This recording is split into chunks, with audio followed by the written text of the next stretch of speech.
So it's my pleasure to introduce Bill Hart.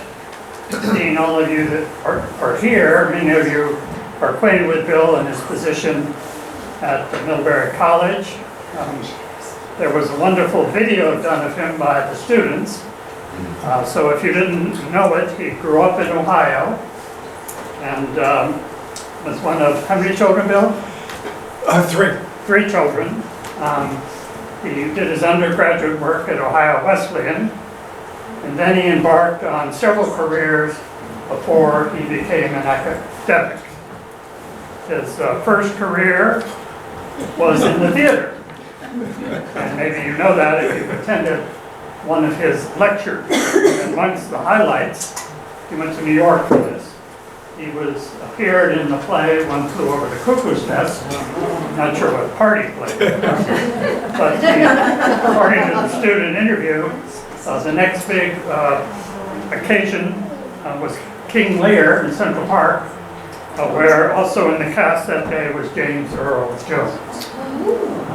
And believe this or not, but he's appeared on occasion at the time in the soap opera As the World Turns. He then went into publishing. He's in New York, so when you do, you go to another career. So he was both an editor for Dell, and he also was a playwright. Then at the age of 37, he decides to become an academic, and he goes to Brown University and gets his PhD. And shortly thereafter, he was reading the One ads, and there was an ad for his position at Middlebury College. So, there he has been teaching history and African American studies, and he holds a number of honors and fellowships, including one for the Gilder Layman Fellowship, which is a real coup for him. And I congratulate you, and a Thurgood Marshall Fellowship at Dartmouth, and other honors. But you really don't want to hear me talk about Bill. We want to hear Bill talk about his subject. So I welcome Bill Hart. And,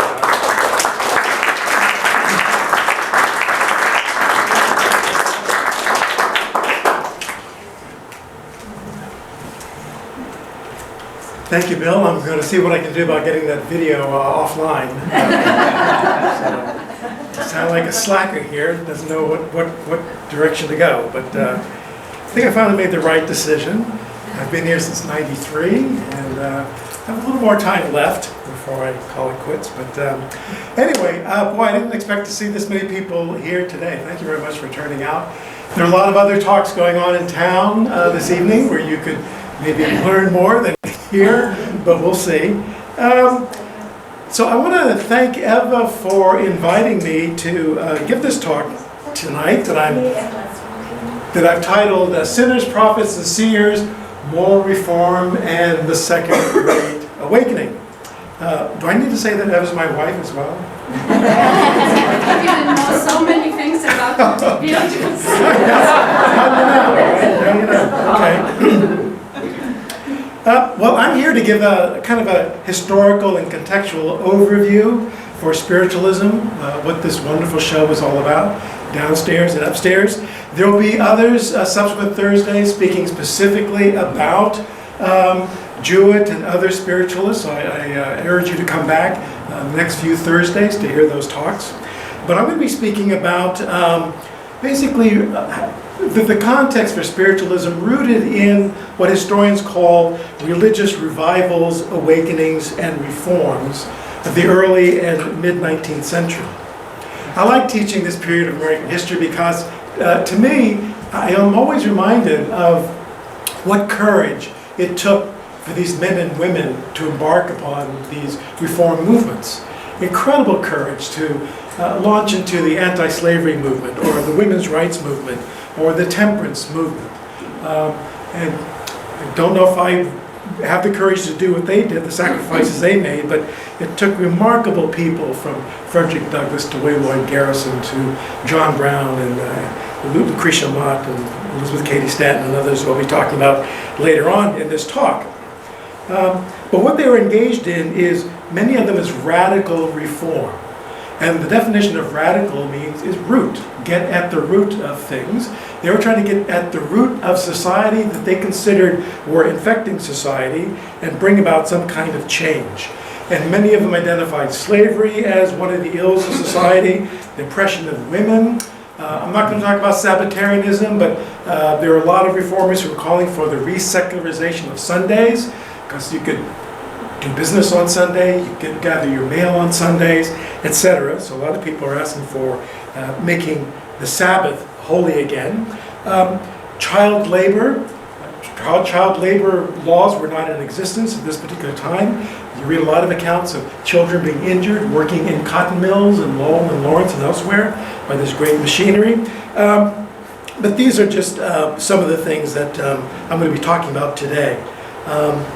And I'll just tell you that this thought, this kind of introduction, really came to me during a dream one morning, this past Saturday morning, which tells you just how deeply affected I've been by Solomon Jewett over these last few weeks. But where to begin? I'll just begin, I guess, at the beginning of the Republic. When the Republic was founded, Americans realized they were no longer governed by a king, that a new republic required its citizens to be virtuous, meaning selfless and self-sacrificing, in governing themselves. However, by the first decade of the 19th century, many Americans experienced personal stress and cultural disorientation. We have Westward expansionism going on, the rise of individualism. We have northern emancipation, technological change that led many Americans to question their institutions, their beliefs, and their values. And many sought to change their personal behaviors and social practices, which then gave rise to a series of reform movements. And the goal of these individuals was to perfect the individual, and then perfect American society, and ultimately perfect the world. American spiritualists were among those who believed that organized religion no longer provided answers to their many questions. For example, where exactly were their deceased loved ones? Will they be able to join them when they die? Perhaps dead thinkers, leaders, statesmen, relatives, and loved ones can impart guidance for right living that will ensure their salvation. Thousands of Americans were drawn to spiritualism all across the country beginning in the 1840s and continue to be drawn today. There's a great history even in Burlington, Vermont. So any of you know where City Park is? What's the road you would take? Church Street? No, not Church Street, but College. St. Paul. St. Paul. I guess it's St. Paul will take you. Well, look it up. It's City Park. City Park, owned by the railroad tracks, was a spirit community from the 1880s until, whatever, the 1930s, until the fire destroyed that community. It was never revitalized. But it was a vibrant, ongoing, working spiritualist community located in what is now called City Park. I think of it as taking Flynn Avenue as far west as you can. Maybe it's in that area. Oh, that's different. I think. Yeah, that's it, yeah. So what is spiritualism? I found a brief definition that I think works, and that is, it's a system of belief or religious practice based on communication with the spirits of the dead, especially through mediums. Solomon Jewett and his wife. Right? Animistic faith practices premised on venerating the dead have existed for millennia in many societies. Off the top of your head, I'm sure you can think of, say, Voodoo in West Africa, which we know of as voodoo in the Caribbean region. 19th century American spiritualists, along with other religious reform movements, emerged in the 1840s in upstate New York in the frontiers district known as the Burnt Over District. This is, I couldn't find a slide for the spiritualist community in Vermont, but this is one in Lake Pleasant, Massachusetts around 1890. And they would often gather in hotels for weekends or weeks at a time, even longer. Some even took up residence in some of these communities, some of these hotels. But this just gives you a kind of flavor of the kind of gathering you would find at one of these places. You might imagine this being City Park. Nope, I don't want to go there yet. Okay.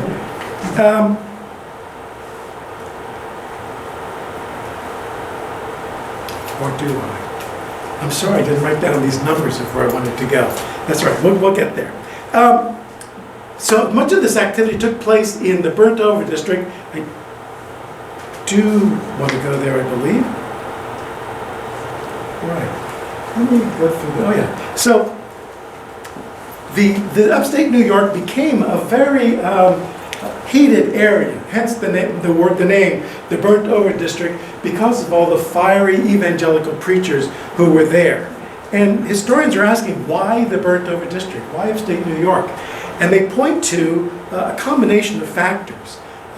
Historians believe in intermingling forces to explain change rather than single causes. So they point to things like westward migration. They point to steam-powered vessels. Remember, Fulton's steam engine was invented in 1807, which in turn led to steam-powered machines that allowed for the Erie Canal to be dug. This is between 1819 and 1825. And when you have the Erie Canal making its way across New York, that brings in new people, new workers, new ethnicities, people of different classes, new ideas, new belief systems, and unfamiliar ways of living. On top of that, we find slavery expanding westward in all of these states. This gives you an idea of where the free states were. This is a map, obviously after 1820, after the Missouri Compromise. But the longest time, slavery was relegated to just this strip right here in all 13 colonies. But by the early 19th century, slavery is spreading westward, and we have up in this region here and out to the Midwest communities of free blacks. And the community of free blacks bring about a certain amount of tensions as well among white Americans, who begin to ask, with all this technological change, strangers moving about across the country, the free blacks demanding citizenship, the spread of slavery, Americans thought maybe the American Revolution took care of that. They begin to ask, who is this country for? And how can we make it a most perfect union? So a lot of these rapid changes trigger disorientation in some Americans who begin to reach out for new answers to their lingering questions, like the Spiritualists. To make sense of this emergent world, some turn to Spiritualism, others to Mormonism, others to Millerism, and still others to secular projects such as Temperance, anti-slavery, and colonization. The Second Great Awakening, and historians usually use the dates, 1800 to about 1830, maybe even 1850. You can find revivals happening in Cincinnati and other Midwestern cities in the 1850s, so I like to use that date. The Second Great Awakening constituted a time of self-examination. It affected many Americans, men, women, children, blacks, whites, Native Americans. The doctrine behind this religious movement was one of Arminianism. Not to be confused with Arminianism. This is Arminianism after the theologian Arminius, who proposed the idea of free salvation could be had if you just open up your heart to God, who was now, by the 19th century in the U.S., a benevolent God, not a judgmental God. And so if you open up your heart to God, and if you do good works, if you help your community, your society, help humankind, you can be saved. The Catholic Church, the Church of England, have always been Arminian churches. The Congregational Church, the subsequent generation of the Puritan Church, has always been a Calvinist church. And if you're a Calvinist, you believe in what? Predestination, that's right. You have no control over your salvation. That was determined long before you were born. God wrote down your name in the book of life. Nobody knows how many millennia ago. According to Christians this time, the world was about 4,000 years old. But we know that's not true now. So the Second Great Awakening was one where Americans realized or believed that they could bring about their own salvation. So you have this desire of people saying, oh, I can save myself. And some are saying, yes, you can save yourself and in the process become a perfect person. I'm not explaining what that means, what it means to be a perfect person. And others said, well, if people can be perfect, perhaps a society can be perfect. I have a handout here, hope you can read in the darkness, of what the principles of perfectionism actually were at this particular time. Since you keep on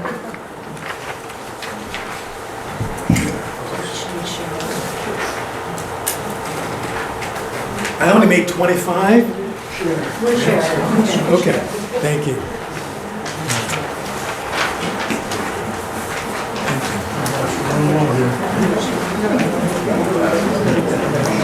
Should we turn the lights up a little bit, Eva? Or can you read?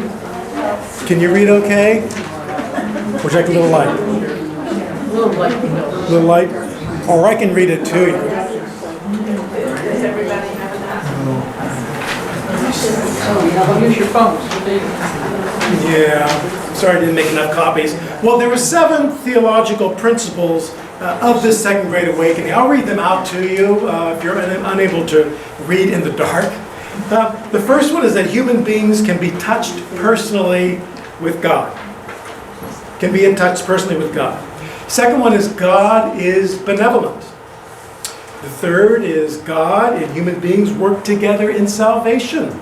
This runs contrary to Calvinist principle, right? The fourth one is the Bible is the fundamental truth, and the biblical stories are true.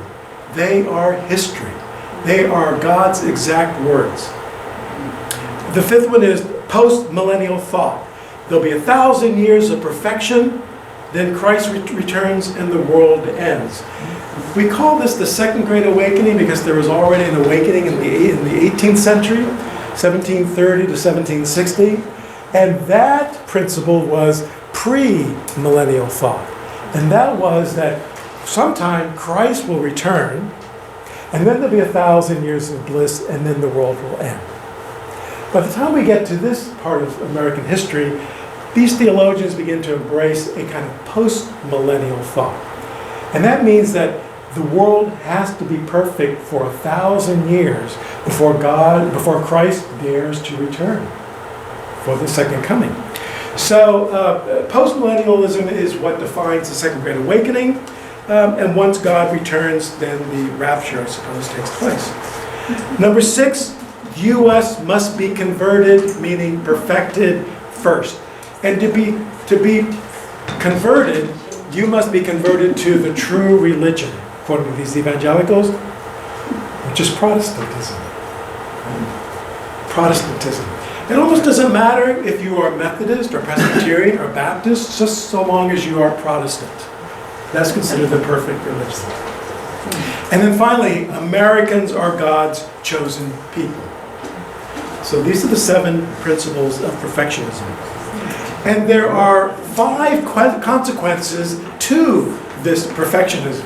Once you become perfect, then, or the society becomes perfect, you then can embark upon a growth of missionary work. It's not a consequence. You hope that these 5 principles will lead to that consequence. The growth of missionary work, home and abroad, is one way of ensuring perfectibility. You also need to train your ministers. You need to educate your ministers. Consequently, as Bill said, I went to a college that was founded in order to train ministers for the Second Great Awakening. Anytime you see a college with the name Wesleyan in it, it's one of these colleges founded to train the ministry. You don't have to be ordained or trained to be a Baptist minister, but you do to be a Methodist minister. 3, you want to help to democratize society. All can participate. That's one of the principles, one of the religious consequences, you hope, of this religious perfectionism, that all can take part. And I'll describe what happens at some of these camp meetings in just a little bit. And fourth, church becomes a separate sphere, becomes the sphere of women. Women, American women, and it's not just white women, but I'm speaking primarily about white women, but they are seen as particularly loving, Christ-like persons. And they are the ones that's believed can best manage the church. Not lead the church, you can't be a minister, but you can sort of keep the church together, keep the rank and file together. Make sure that Sunday school runs smoothly, make sure that membership is vibrant and robust, make sure that activities get carried on properly, but don't expect to lead a church. And then finally, in order to get to a perfect world, you need to engage in social reform. And I'll talk about some of these social reform movements in just a second. So the messages of both the theological points and the consequences are usually conveyed at what we call religious camp meetings, which still continue today. If you find yourself in, Kansas or Oklahoma, Nebraska, Ohio, you can attend a camp revival, a church revival meeting if you're interested. The first one, documented one, took place in Cane Ridge, Kentucky in 1801. This is a sacramental scene in a western forest, and I suppose that is true. This was a frontier community founded about 1790. And this first camp meeting was interdenominational. It was organized by Presbyterians, but you found Methodist ministers there as well.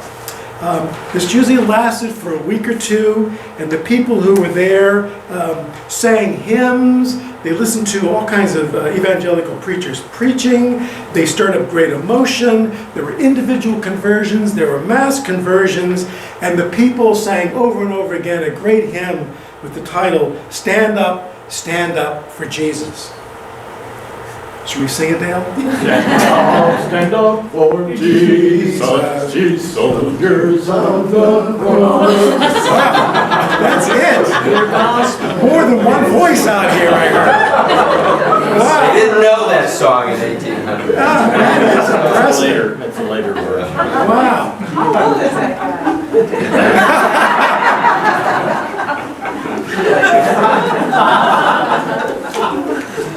Yeah, stand up for Jesus, ye soldiers of the cross, lift high his royal banner, it must not suffer loss, from victory unto victory, his army shall he lead, till every foe is vanquished, and Christ is Lord indeed. So, at these camp meetings, you would find white men, white women, black men, black women, children as well, Native Americans. And it doesn't show in this picture, but it would be a bifurcated, such a balkanized, multiracial gathering. In other words, there'd be an area where you'd have whites seated, an area where you'd have African Americans seated, another area where you'd have Native Americans seated. So they sat in separate stands, pews, if you will, at these camp meetings. However, right down here in front of the pulpit, this area right about here, is known as the pit. And the pit is a place where you had moments of democratization. What do I mean by that? What would happen is the minister would say, all right, who is ready to be sanctified? And you'd have people from the crowd of all races, ethnicities, say, I am, and they would come down here in front of the pit on the ground, and they would but they would engage in what we might call a game of Twister today. Remember, am I dating myself? Yeah. You remember the game Twister? I think you put something on the ground with dots and you... So they were really crawling over each other, touching each other in a very intimate way. People of different races, different ages, different ethnicities. And so ministers say, historians say, for 5-10 minute period, this was a great moment of democratization. As soon as that was over, though, they went right back to their segregated seating areas and carried on with the week-long camp meeting. And then when it was over, they went back to their segregated homes and communities. It's not just, although it began in the frontier area, we shouldn't think of the Second Great Awakening as a backwoods family frontier happening. In fact, a lot of historians note that it was also a religious revival of the middle class. In fact, one historian calls millennialism middle class orthodoxy. And he has studied the Erie Canal, and he sees middle class New Yorkers going to these evangelical meetings. And what usually happens is factory owners, shopkeepers, other people in business tell their workers, if you want to be a good worker and continue working for me, you too will stand up for Jesus. Which means get to work on time, no more drinking beer for lunch, and go to church. And this was really designed to make the workers more sober and to expand productivity in their businesses in this upstate New York area. So middle class employers were really in on this as well. Well, different kinds of evangelical preachers were drawn to this movement for different reasons, and had different messages for redemption. So I'll start talking about who some of these people were. This is the burnt over district in New York. You can see that these dots follow the Erie Canal, right? Blue dots are Mormons. The kind of purple ones are the Millerites, we'll talk about. Furious, I'll just refer to in a little bit. Anti-slavery churches were part of this reform movement also, 1831. So you can see all this activity taking place right along on either side of the Erie Canal at this time.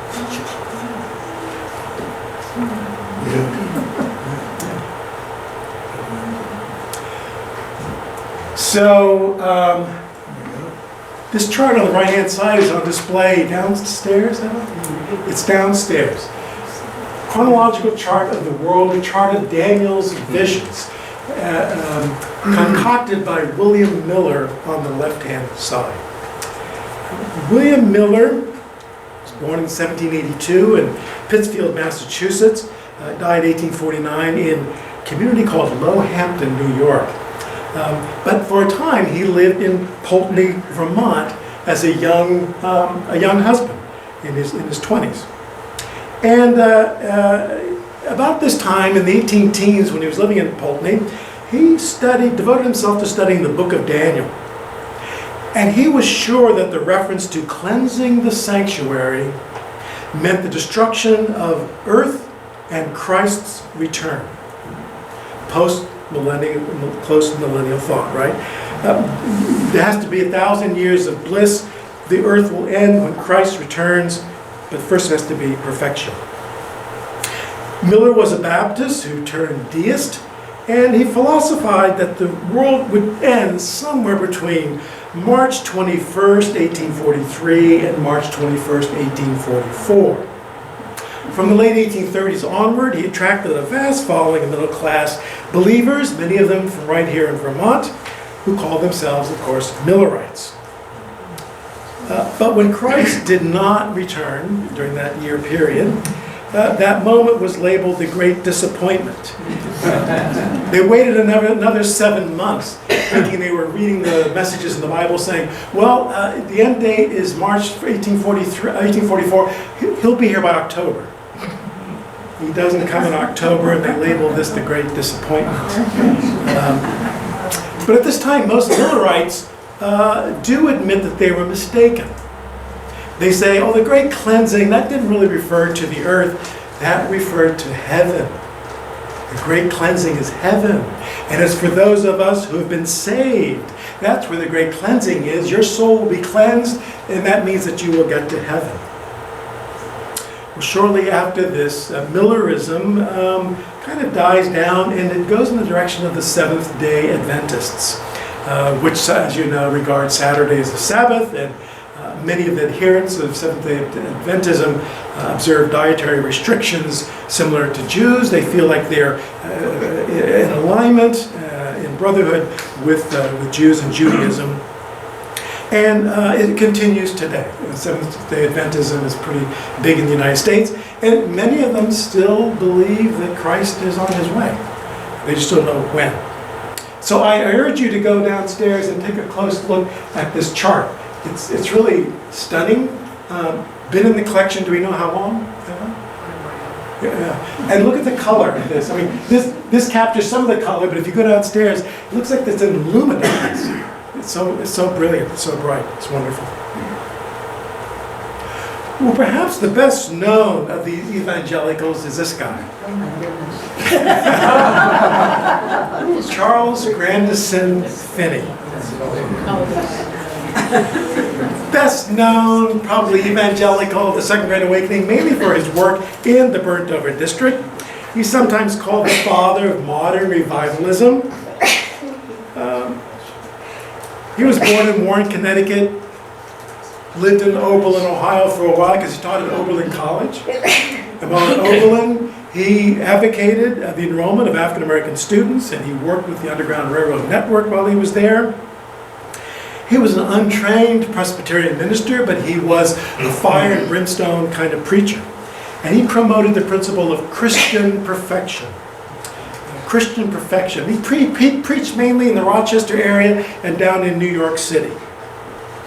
And for him, Christian perfectionism meant complete and utter sanctification. One's love of God was so perfect that you lived a Christ-like life. That's Christian perfectionism. In time, many Protestant Americans took Finney's concept of personal perfection one step further and applied it to social perfectionism. And we see this in various forms and movements and societies that emerged in the 19th century. The impulse behind this is that if Americans and American society can be perfected, then why can't the world be perfected, and then Christ will return? So we see two kinds of reform movements in operation at this particular time, who are working toward this idea of perfectibility, introduced by Finney. I have on the bottom of your outline with these two handouts, with these two impulses, these trends were. There were some reform movements that tried to prevent change. And there were others that tried to bring about change. So I'll give you an example of what some of those were. Those who wanted to prevent change wanted to stop what they thought was the backsliding of American society. And others wanted to foster change in order to hurry along the millennium. So let's begin with this society here. This is the American Temperance Society, founded in 1826. American Temperance Society. Middlebury founded his own Temperance Society 4 years later, 1830. I believe we have the Constitution here, don't we, in the archives downstairs? Yeah.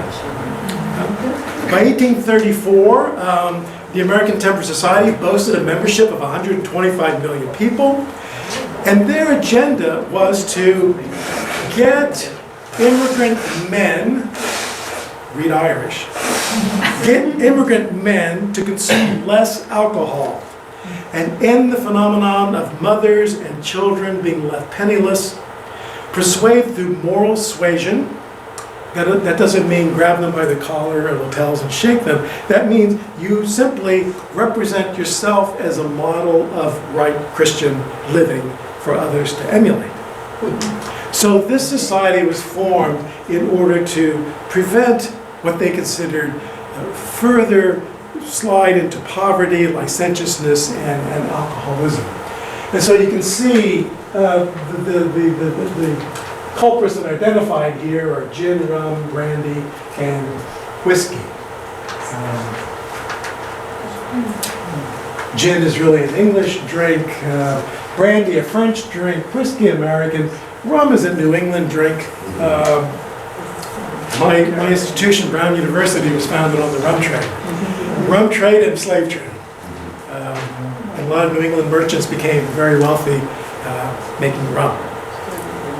So temperance was widespread throughout the American society. This time, local society were built. We've got a lot of papers, documents in the archives down here in Sheldon. I had a student who wrote a paper some years ago on the Middlebury Temperance Society, so there's good documentation if you want to follow up on that. There is another society called the American Board of Commissions for Foreign Missions. This was founded in 1810 by 5 Williams College graduates, all Congregationalists.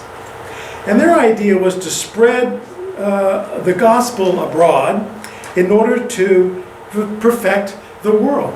And the regions where they sent their ministers were what we might today call the developing world: South Asia, Asia, Africa, the Pacific, the Middle East, even to Native Americans in the U.S., Abnaki Indians here in Vermont.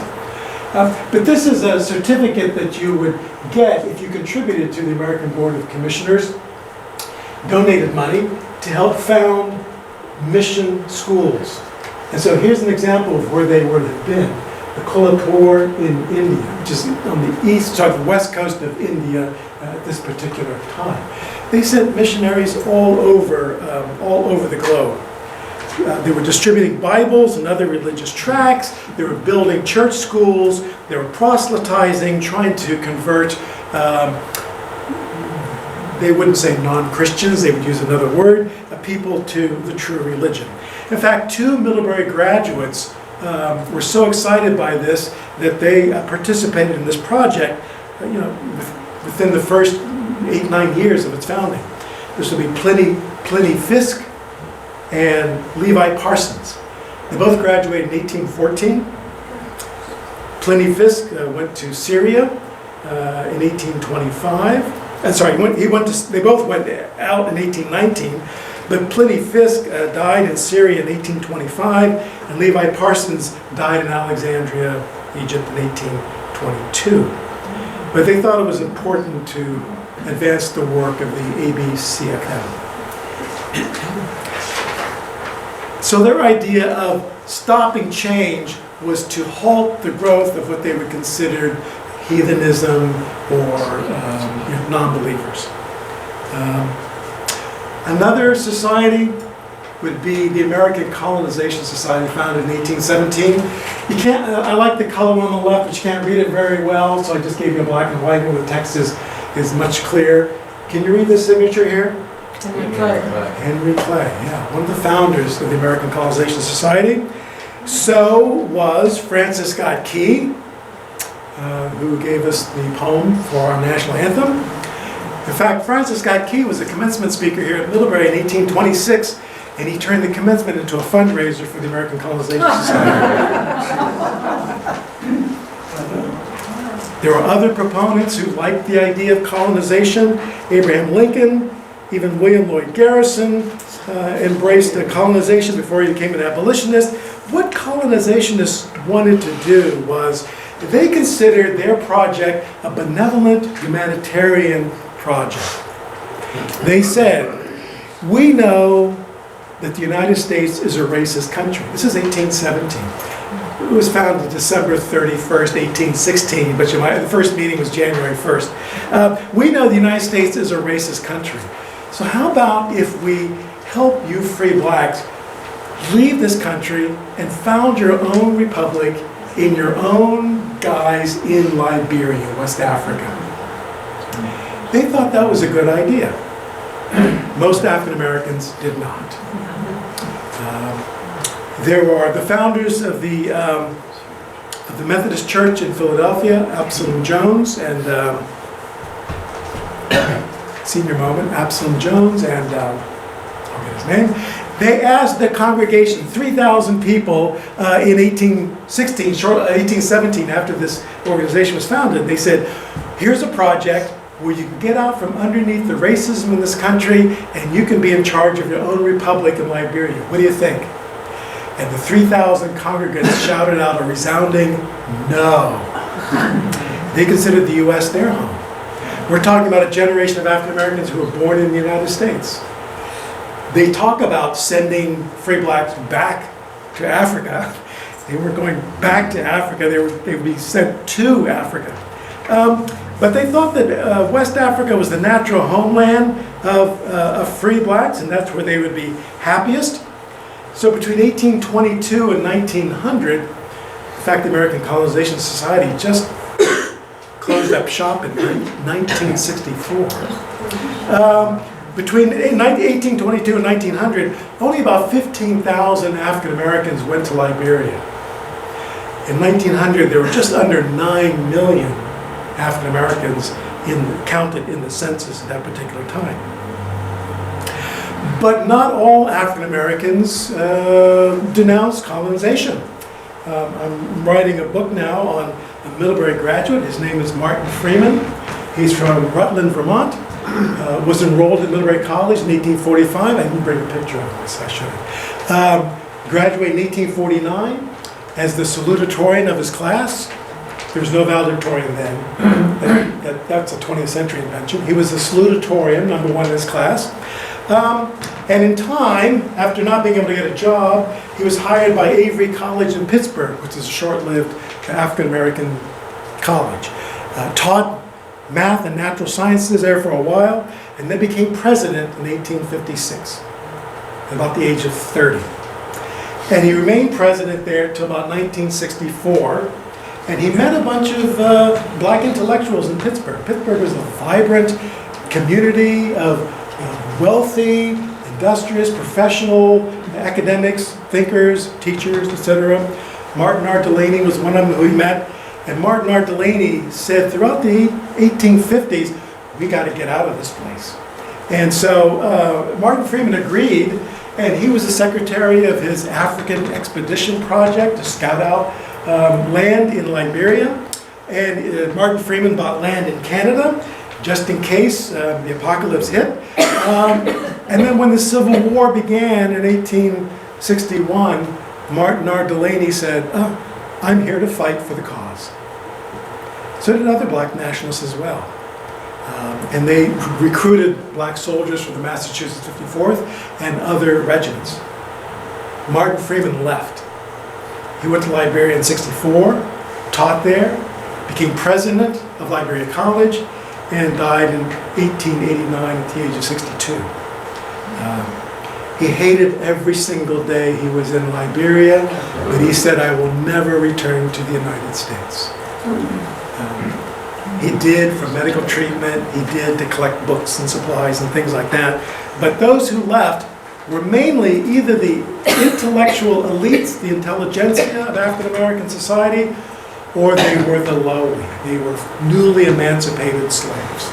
You don't find the middle class going to Liberia. Just the elites and the uneducated poor.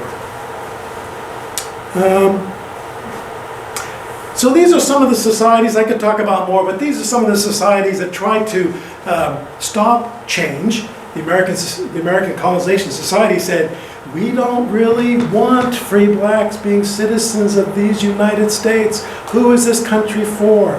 It's not coincidental that the American Colonization Society was founded in 1817, that the Society for the Amelioration of the Jews was founded in 1820, that the first Indians were removed from the Southeast in 1817 as well. So some kind of ethnic cleansing is going on here, racial, ethno-race, some kind of purification is going on here just within 30, 40 years of the birth of the new republic. There were other societies, though, that wanted to foster change. And I'll begin with some of these utopian societies. Probably the best known utopian society is that of the Mormons, or the Church of the Latter-day Saints, founded in 1830. It's quite a hairdo, isn't it? Founded in 1830 by Joseph Smith, born in Sharon, Vermont. I guess there's a tabernacle in his memory, right? But he was born in Sharon, but he was raised in the burnt-over district of New York. And so he published the Book of Mormon in 1830. And the next year he founded his community, hoping to establish a communitarian Zion somewhere. And he collected followers along the way. First they went to Ohio, then they went to Missouri, then they went to Nauvoo, Illinois. And most of you know that Smith then was killed in Nauvoo, Illinois. He was arrested. Charges that he was practicing polygamy, which he didn't see. He didn't see it that way. I'll explain why. And then was a vigilante group actually killed him. But he says that having, as he called it, plural marriages is not polygamy. It's something that God ordained. He read it in the golden tablets that he unearthed in the hillside near his home in upstate New York. And how did he get to this? How did he get to these golden tablets? Well, he says he was led there by the angel Moroni.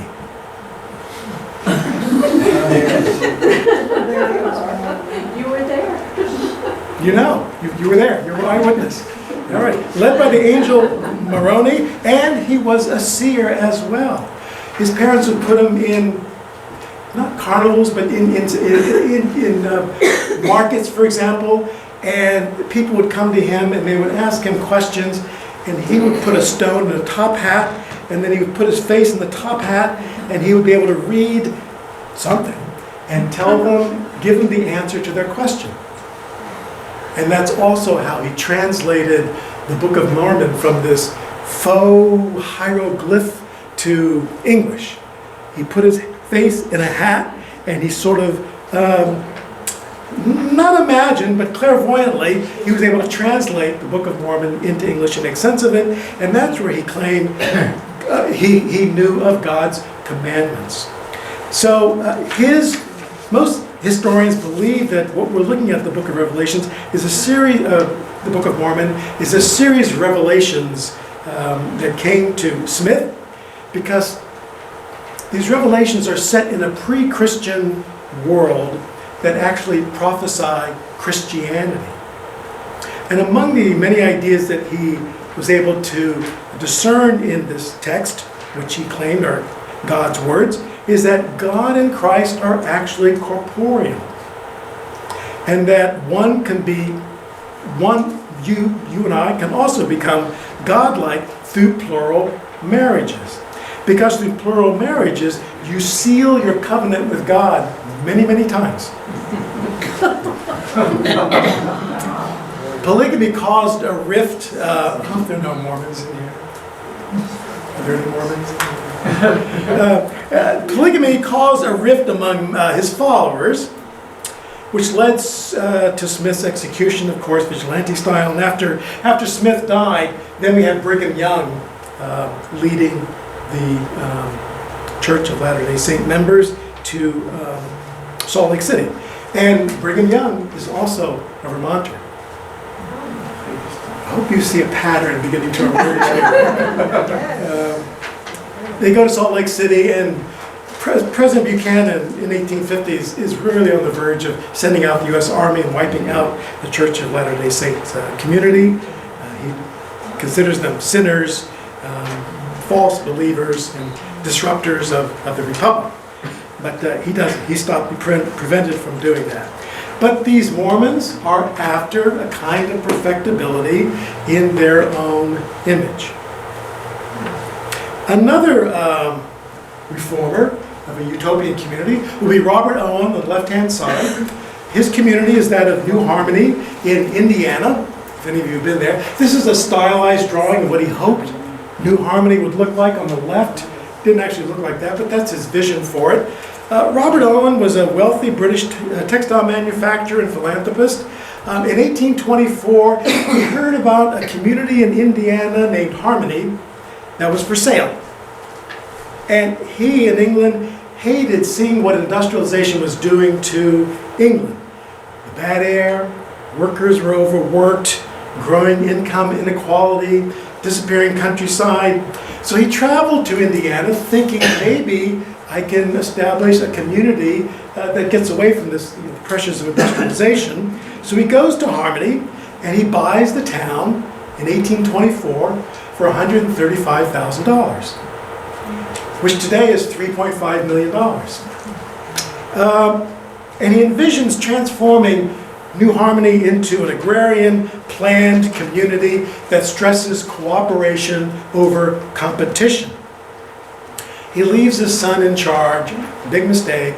He has no managerial skills at all, and pretty soon, within a couple of years, people find out that cooperation over competition sounds pretty good. We get freeloaders coming in, we get idlers coming in, misfits drift into town, and soon enough, nobody's doing enough work to support the residents of New Harmony. Consequently, after 4 years, the community folds. But New Harmony is one of many utopian communities that is formed out of response to rapid change, industrialization in the United States, industrialization in Great Britain, commercialization in the United States, bringing about new kinds of pressures on new communities. On the right-hand side is a picture of John Humphrey Noyes' Oneida community. John Humphrey Noyes, from Brattleboro, sought to establish a similar utopian community. Fourier, I didn't mention that. Charles Fourier influenced a lot of these utopian thinkers. Fourier was a French free thinker who also believed in open communities, free love, no marriage, no private property, kind of communitarian community. And Noyes believed in the same kind of community. While he was at Yale, he decided that Christ has already been here a second time. He came in 70 CE, Noyes reasoned. And he believed then, because Christ came and went in 70 CE, we all this time have been living in a new age. But what was that new age? Having learned from Finney about perfectionism, Noyes set out establishing communities that would mold what he considered the perfect, sinless person. He reasoned that if you were truly one with God, perfect in your love for God, then you did not need to follow the rules of society. If you do not acknowledge behavior that some might consider sinful as sin, then you cannot commit sin. Consequently, after teaching his philosophy at the Putney Bible School, again Vermont, he establishes in Oneida, New York, this community, which lasts until 1881. At one point, there are 300 members attached to this community, and it gives birth to a bunch of other satellite communities in New Jersey, New York, Connecticut, and Vermont. And in these communities, the residents practice complex or open marriages. Free love, free sex were the watchwords of not the day, but every day. Private property did not exist, which included spouses, hence no marriages. Married partners are considered private property in American society. And Noyes decided who should hook up with whom. You can't just go out and find your mate. Noyes will make that decision. And the residents of Oneida anticipated Hillary Clinton's "It Takes a Village," because all children born in Oneida community were raised not by the parents, but by the community. The community dissolved, though, in 1881, when Noyes was charged with statutory rape. But this community, this society, was created out of the stresses and insecurities over marriage, sex, children, parenting, private enterprise, and growing social inequalities. Almost done. Two more. The women's rights movement was a very important movement to bring about social change in the 19th century. In the 1820s and the 1830s, men and women began to spend their daylight hours apart. Before this time in the 18th century, most American families lived on farms, and so they saw each other day in and day out, doing some kind of work. Their spheres overlapped, etc. But by the 1820s and 1830s, husbands are middle class, white husbands mainly, are leaving the household to go work in factories or offices or wherever their work may take them, and they're leaving their wives behind in the home to take care of the children and the household. We find ministers and women writers like Lydia Maria Child explaining to these women who are left behind that their work in their domestic sphere was just as important for sustaining the home and the republic as their husbands out in the world. In time, though, many women refused to buy this message. They came to see their sphere as separate and unequal.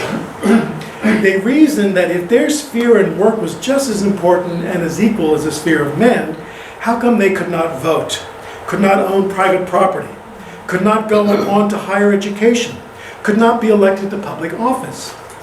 Hence we see the rise of the women's rights movement in the 1940s, culminating in one of the big conventions, the Women's Rights Convention in 1848 in Seneca Falls, New York, organized principally by Elizabeth Cady Stanton and Lucretia Mott. These are the two principal organizers, but you see some men there. Frederick Douglass was one of the few men who were at this convention. And there at the convention, they draft and get signed a, quote, Declaration of Sentiments and Resolutions, which reads in part, all men and women are created equal, and that women are both moral and accountable human beings, and whatever is right for man to do is right for woman to do. We know that except for a few cases of western states out west, it took the U.S. more than 70 years to act upon this Declaration of Sentiments and Declaration of Sentiments and Resolutions. That would be the 19th Amendment, passed by Congress in 1919 and ratified finally by 3/4 of the states in 1920. But this was a movement asking American society to change, to recognize the equality of women. And of course, one of the last big reform movements was that of abolitionism. Garrison on the left, Douglass on the right. Garrison, founder of the New England Anti-Slavery Society in 31, the American Anti-Slavery Society in 33, and Frederick Douglass, two of the most iconic members of this abolitionist movement. Garrison, who grew up in Newburyport, Massachusetts, spent some time as a newspaperman in Bennington, Vermont. And what he did with his work was to try to bring about, quote, the redemption of man from the dominion of man. And he did this largely through his newspaper, The Liberator, out of Boston, whose largest pool of subscribers were African Americans. Garrison was known as an immediatist and perfectionist. He framed slave owning as a sin and thus demanded that enslavers live up to their Christian ethics and emancipate their slave labor immediately. Not to be sent to Liberia, but to be incorporated into American society as full citizens. Garrison handpicked Frederick Douglass to be the #1 spokesperson for the cause. Douglass, the most photographed American of the 19th century, performed moral suasion by standing before audiences of sympathetic abolitionists and relating his story of enslavement, escape, freedom, and eventually as a successful lecturer, newspaper publisher, the North Star, and writer.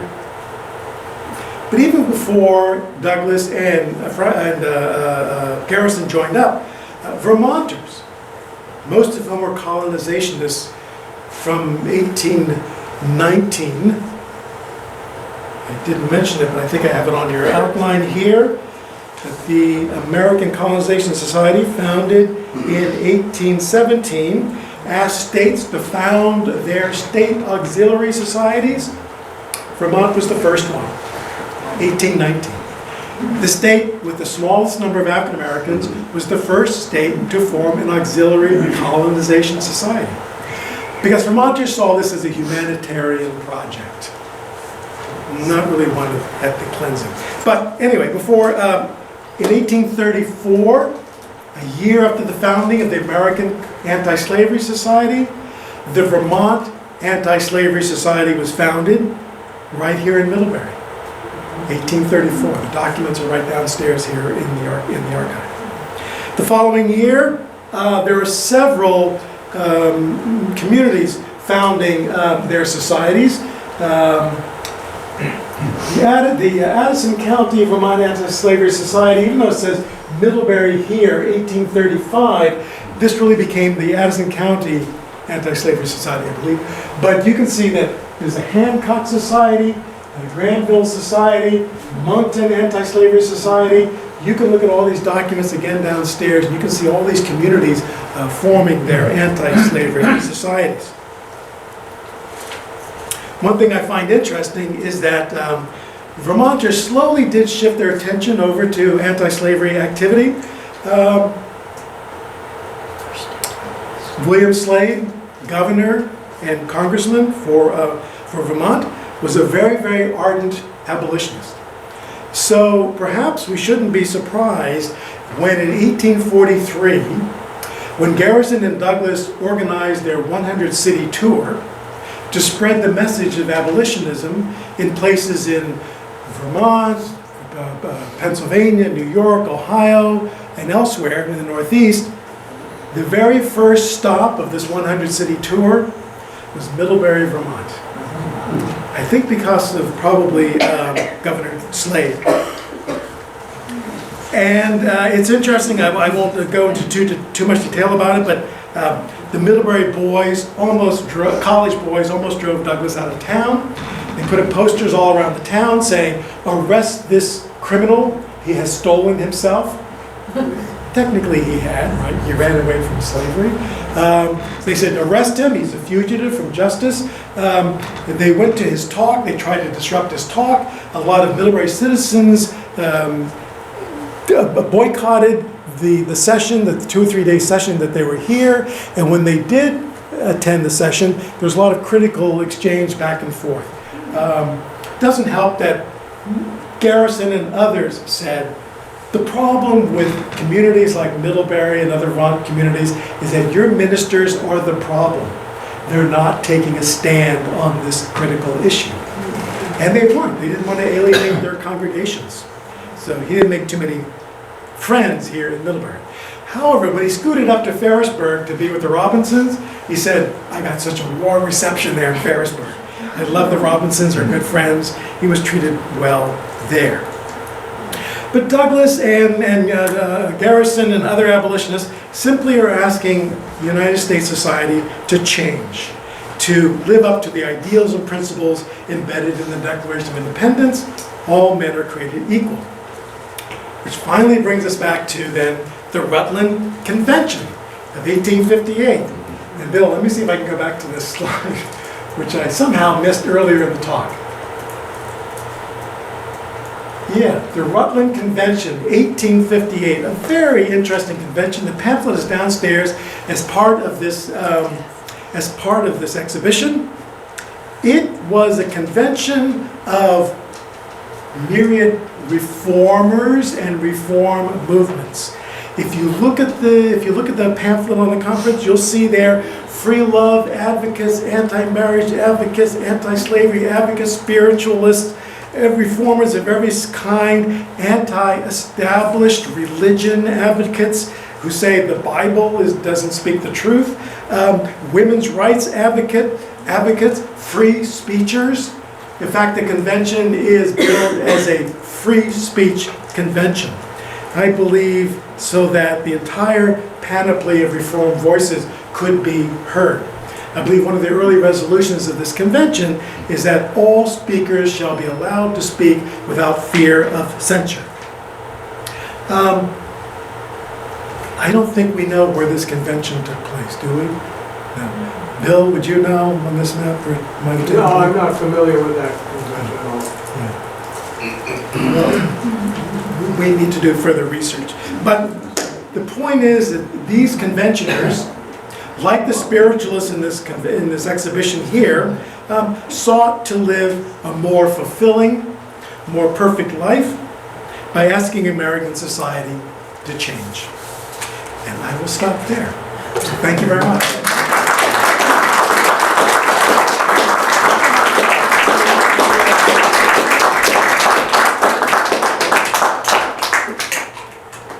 Yes, I'm happy to take questions. Bill, just a couple comments to augment what you said. There's a new historic marker now in Cornwall for William Slade. Oh, there is? It was Okay. understood in those days when he was in Congress that you never talked about slavery when introducing resolutions. Yeah. And he said baloney, and did, and of course incurred the wrath of a number of his fellow committeemen. That's great. Do you know It's where right, it's Cornwall? right across from the Cornwall Church, the Congregational Church. Oh, okay, thank you. It actually, his birthplace was actually a mile down the road, but because the speed limit is 85 miles an hour there, we decided to move it up in front of the church where it's Okay. 40 miles an hour. Thank you. Check it out. You mentioned utopian communities. Mhm. Those of us who were here in the 60s and 70s remember vividly the number of utopian communities who were up in Northeast. Sure. Those of you who may have lived in one. Joseph Smith, I don't know if you all have been to his birthplace and what have you in Sharon, but there was a movement afoot just recently to take that whole area and develop it. And the townspeople said, thanks, but no thanks. The Temperance Union. In the 60s, we used to have lots of fun going down to the Town Hall Theater because the Temperance Union would come down and talk about the horribleness of liquor. And we would bring our Bibles with us and point out that, gee, there's something in here about wine. And This is not the they never really gave 1860s, us a is it? satisfactory answer, but it provided lots of interesting entertainment. And you talked about religious communities. Yep. I believe there are two that may still, and I don't know whether they qualified in your introductory remarks, but there's one in Bethel, and there's another one in Thepet. Okay. But I don't know how much into the revivalism, or whatever you want to call it. But anyway. I'll look into this. Thank you very much. Thank you. Yes. Where would you place the Shakers? I thought about that too, right? Yeah. The Shakers really predate the Second Great Awakening. I believe Mother Ann was here in the 18th century and established this organization before then. So I don't include them in this revival movement because they predate that. And they're also an English transplanted religious community as opposed to a homegrown American reform community. One of the things I've always wondered is why the Shakers never established a community in Vermont. It is all around Vermont. New Lebanon, New York is right across the border. Pittsburgh, the one in Hancock is right across the Massachusetts border. There's one in, what's the one in New Hampshire? I know, it's down in 89. But we're also right across the border. It's Yeah. as if they were just marking out It's Vermont and refusing. Yeah, I've spent a day there. That's a beautiful, beautiful spot. But it's the most strangest thing. Yeah. That's a good question. Why not Vermont? You notice, though, that a lot of these reformers were originally from Vermont, but they didn't stay in Vermont. I mean, Noyes did have a Putney Bible school here, but a lot of them moved out to do their work, which is interesting. I think they might stay. More population. There was this huge Yankee exodus Sure. going all through the antebellum period. Something like 1.5 million, which by in those days was just a huge amount of people. So. And most of the churches that were healthy and vibrant were established churches. Congregational Church, St. Stephen's, etc. So you don't find too many new churches emerging in Vermont during the 19th century. It's all these new developing communities out toward the west. I'm not sure whose hand was up first. I think yours, Bill, might have been. You mentioned the religious camp meetings. Yes. There was one established in New Haven, which it was there by the 1860s and lasted for quite a while. As part of the influence there was Henry Chandler, who established the hotel at Silver Lake. Oh, yes, right. And held the religious camp meetings there through the end of the 19th century. That's right, that's right. Good point. Big. Yeah, I did a little on Silver Lake. Yeah. Did Max Peterson write on Silver Lake? Pardon? Did Max Peterson write on Silver Lake? I think I read something he You may have. wrote about. I wrote the history of Silver Lake. Oh, you, Bill Peterson, okay, good, thank you. Yes. There is a religious community, not in Pulteney. William Miller moved just about a mile away across the New York border to what is, I think, called Whitehall. Yeah. But it's a very rural area. And the William Miller Farm and Homestead and Resurrection Rock, now called Disappointment Rock, is still there. Still And there. It's doing very well. We stumbled across them, or maybe they found us, to come to one of our Middlebury Shape Note Singers meetings. And we sing this music from this period, written by a lot of these folks who were traveling ministers, but they gathered their congregations by singing the old tunes. Great. And they came to ask us if we could come down there and teach them how to do shape note singing, because they wanted to include that in their fair and field days and things like that. At the Miller home, at the homestead, which is also a national cultural and religious heritage site of the Adventist Church. And so we went in July, very hot day. They put us out in a tent. And all their leadership came, and a lot of other visitors came for this event. And they liked it, and they wanted to do it. And they've scheduled sings, not monthly, maybe quarterly, starting next month. And they were especially interested in making this a missionary activity. And it works very well. There are about 8 million Adventists in the U.S. and twice as many overseas, in Latin America and Africa. And I might add that this was the most ethnically diversified singing group I've ever seen there. So they came from all over, or are they from? All over. They have a couple of big days. One is William Miller's birthday. Yeah. Another is Great Disappointment Day in October. And I recognized the map that we have downstairs. There's something similar down there in their little museum in the homestead. And this is the original farm. We still have the same slate roofs on the house. The horse barn, the hay barn. I've seen pictures of his house. It's a nice house. It's a nice house. Very nice house, yeah. It's 45 minutes away from here. Yeah. You can go visit there, very nice. Is it off 149? It's 1 mile across the border on From what's the Route name of it? 4, you cross into Right the New off York Route border, 4. it's your first right Oh, turn. that close. Okay, Yeah, all not right. far away. So if anybody wants to see a living example of this today, pretty much the way it was back then, come join us as we go down there second Sunday in November to sing. It's the very first right. I think there's a big shape note team meeting in Brattleboro, isn't there? Yeah, Brown has a huge. Brattleboro? Brattleboro has one. Yeah. There's about 8 in Vermont. Shape note singing, and many of the composers were from Vermont, and it was used initially to gather people for religious purposes. Now, Well, here's the expert on shape note singing. He'll be speaking in a few weeks. okay, Dale will. we'll have to get better acquainted. Yes. Thank you for that very interesting talk. I love how spirit moves, right? In a group like this, the things that popcorn out of this group from your histories and I'm stimulated by your talk, so thank you for that. Thank you. But I think about 2 real quick comments. One, when you showed the picture of the Erie Canal and the burnt over district, Yep. and the little dots there are forces and energy that flow with water, and there's an etheric force that goes in the opposite direction. So there's sort of a spirit force in that line. And so there's this population of these Methodists and others all along here.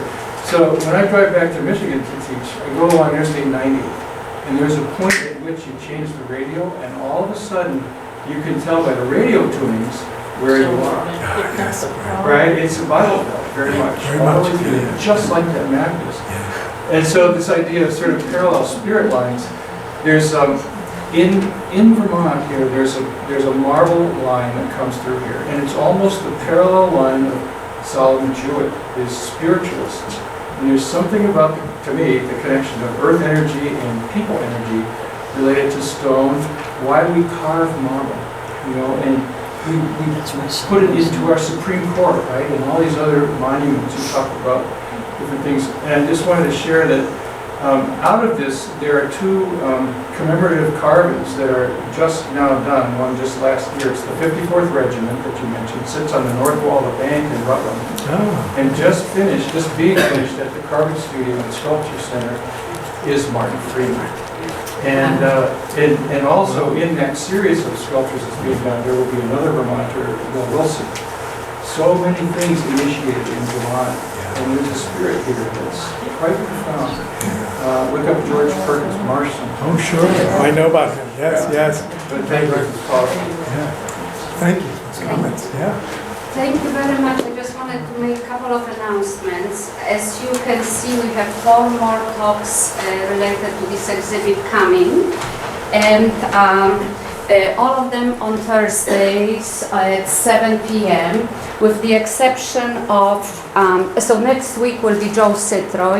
Most of you probably are familiar with this writer of ghost stories and spooky Vermont and very entertaining. A week after is Jason Smiley, who will be speaking about Eddie's brothers, who are from Chittenden, and some of you may know that Chittenden used to be known in post-Civil War era as a spiritual capital of the world. And seriously, that's many people from all over the world were coming there. It was a powerful place.